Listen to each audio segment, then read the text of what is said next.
नमस्कार, good morning. हमारे हिंदी के जो विद्यार्थी हैं उनको ध्यान में रखकर मैंने ये ई कंटेंट तैयार किया है। तो सभी हमारे जो हिंदी के विद्यार्थी हैं वो ज़्यादा से ज़्यादा इस ई कंटेंट को देखें और जो बातें आपको अच्छी लगती हैं उनको नोट करें, क्योंकि जब आपका होम असेसमेंट और टेस्ट होगा तब आपको इसका बहुत फ़ायदा मिलेगा।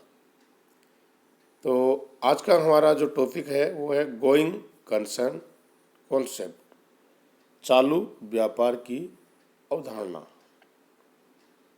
बहुत ही महत्वपूर्ण अवधारणा है ये। अवधारणा के आधार पर ही लेखांकन सिद्धांतों का निर्माण होता है। इसी के आधार पर लेखांकन के सिद्धांत बनाए जाते हैं जो कि बहुत ही महत्वपूर्ण होते हैं।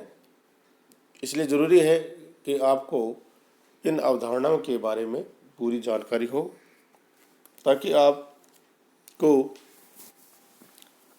बिजनेस के जो प्रिंसिपल्स हैं उनको समझने में कोई प्रॉब्लम्स नहीं हो। तो शुरू करते हैं। निरंतरता की अवधारणा। जब तक कोई विपरीत प्रमाण उपलब्ध न हो, यह मान्यता है कि व्यापार दीर्घकाल तक चलता रहेगा। इसे चालू रहने की अवधारणा भी कहा जाता है। देखिए, जब तक हमारे पास कोई प्रमाण नहीं उपलब्ध हो, विपरीत परिणाम मतलब सबूत, तब तक मान्यता ये है कि व्यापार है, व्यवसाय है, वो निरंतर चलता रहेगा, वो कभी बंद नहीं होगा। हम इसी को ध्यान में रखकर व्यापार करते हैं। हम ये नहीं करते कि कल हमारा व्यापार बंद हो जाएगा। हम क्या सोचते हैं कि हमारा व्यापार है वो लगातार भविष्य में भी चालू रहेगा, व्यापार कभी बंद नहीं होगा। इसलिए इसे क्या कहते हैं? चालू रहने की अवधारणा कहते हैं।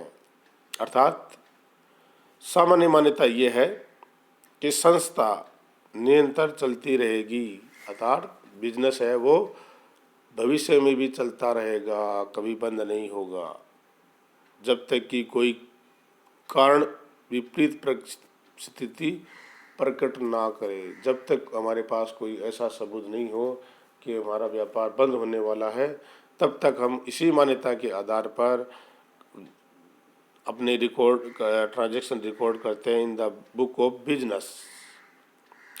लेखांकन की अनेक महत्वपूर्ण नियम व सिद्धांत इसी अवधारणा पर आधारित हैं। लेखांकन के बहुत ही महत्वपूर्ण नियम सिद्धांत इसी अवधारणा पर आधारित हैं। इसलिए ज़रूरी है कि आपको इसकी जानकारी होनी चाहिए, क्योंकि जब आप अकाउंट्स के जो प्रिंसिपल्स हैं, रूल्स हैं, उनके बारे में जानोगे तो आपको ये अवधारणा याद जरूर आएगी।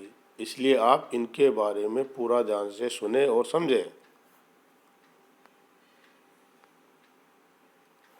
अब एक उदाहरण लेते हैं कि संपत्ति के वार्षिक के लिए किसी संपत्ति को वार्षिक ह्रास के लिए ये मानकर चला जाता है कि व्यापार दीर्घकाल तक चलता रहेगा। इसी प्रकार दीर्घकाल के लिए किए गए व्ययों का विभिन्न वर्षों में विभाजन करते समय भी इस अवधारणा का पालन किया जाता है। दो उदाहरण समझिए। संपत्ति का जब हम कोई संपत्ति परचेज करते हैं तो संपत्ति पर वार्षिक ह्रास के लिए ये मान लिया जाता है कि व्यापार है वो दीर्घकाल तक चलता रहेगा। व्यापार जब संपत्ति है उस पर ह्रास हम प्रतिवर्ष के हिसाब से चार्ज करते हैं। किस अवधारणा के कि व्यापार है वो हमारा चलता रहेगा, बंद कभी नहीं होगा। इसी प्रकार दीर्घावधि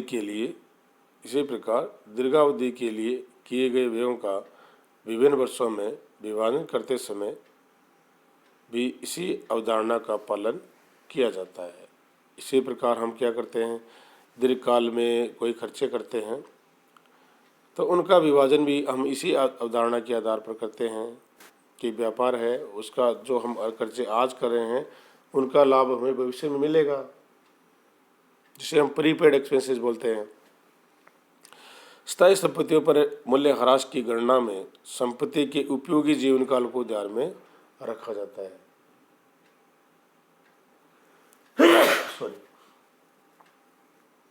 संपत्ति का जो जीवन काल है उसको भी हम ध्यान में रखेंगे जब उसका मूल्यह्रास कैलकुलेट करेंगे।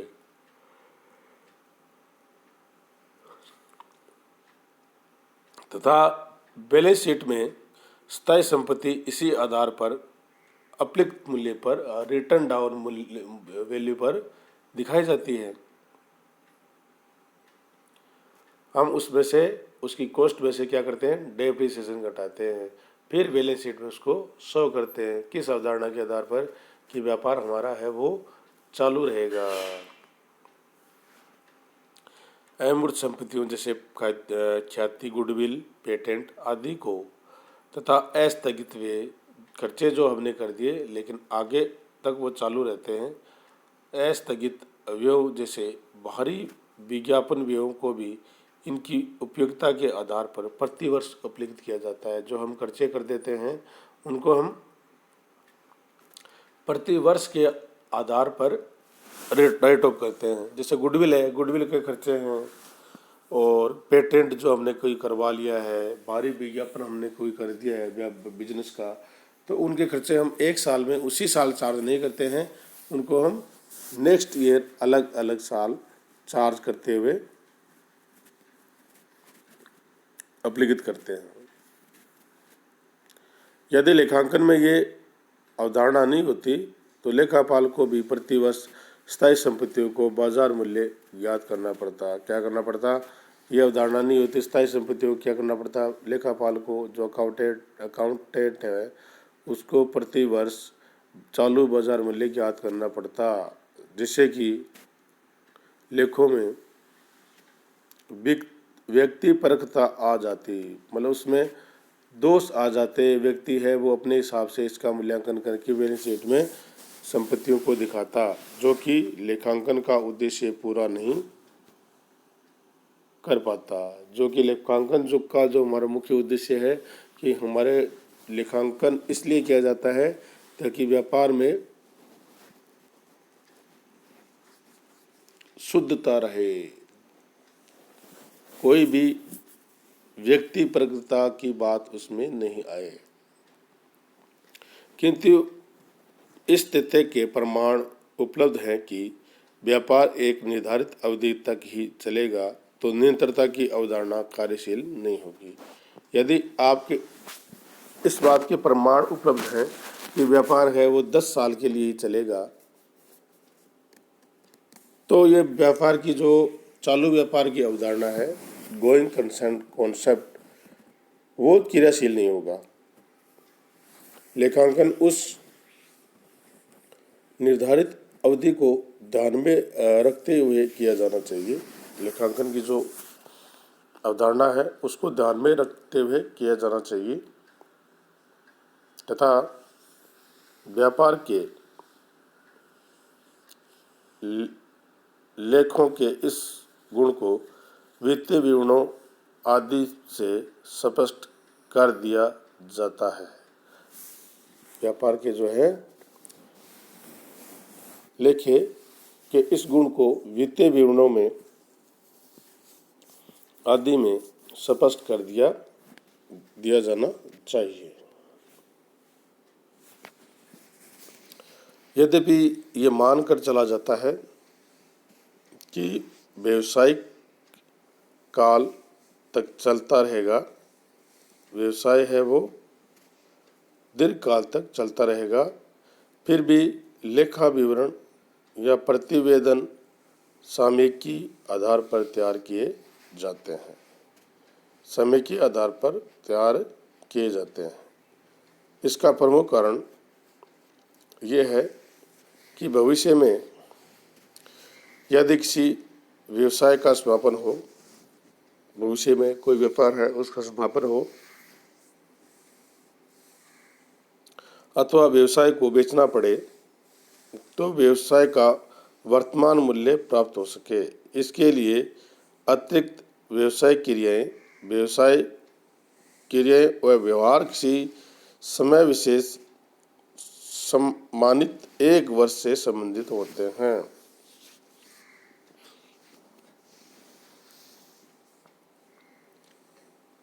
वो जो व्यवसाय क्रियाएं हैं, व्यापार किसी समय विशेष अर्थात 1 ईयर के लिए से ही संबंधित होते हैं।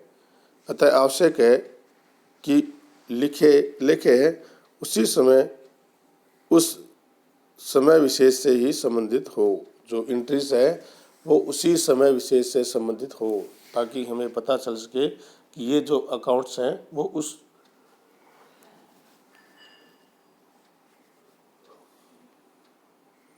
वर्ष से संबंधित हैं। तो इस प्रकार सारांश रूप से हम कह सकते हैं कि व्यापार की जो अवधारणा है ये बहुत ही महत्वपूर्ण अवधारणा है, क्योंकि अनेक नियम और सिद्धांत इस अवधारणा पर आधारित है। अवधारणा ये है कि व्यापार है वो कभी बंद नहीं होता है, व्यापार चालू रहता है, ये हम मानकर चलते हैं और उसी के आधार पर हम अपने every transaction are record in the books of business. Business की जो बुक्स है उसमें हम इसी अवधारणा को ध्यान पर रख के अपनी एंट्रीज को बुक है वो उसमें एंट्री देते हैं। संपत्ति हमने कोई खरीदी तो उसका पूरा मूल्य हम उसी वर्ष नहीं लिखते हैं, उसको डेप्रिसिएशन उस पर चार्ज करते रहते हैं और बैलेंस शीट में हम डेप्रिसिएशन को लेस करते हुए शो करते हैं। अगर हमने कोई प्रीपेड एक्सपेंसेस कर दिया है तो उसका लाभ हमें भविष्य में मिलेगा, ये सोचकर ही हम वो एक्सपेंसेस करते हैं। तो इस प्रकार इस अवधारणा से हमें ये बात पता चलती है कि व्यापार है वो कभी बंद नहीं होगा, व्यापार है वो आगे से आगे चालू रहेगा।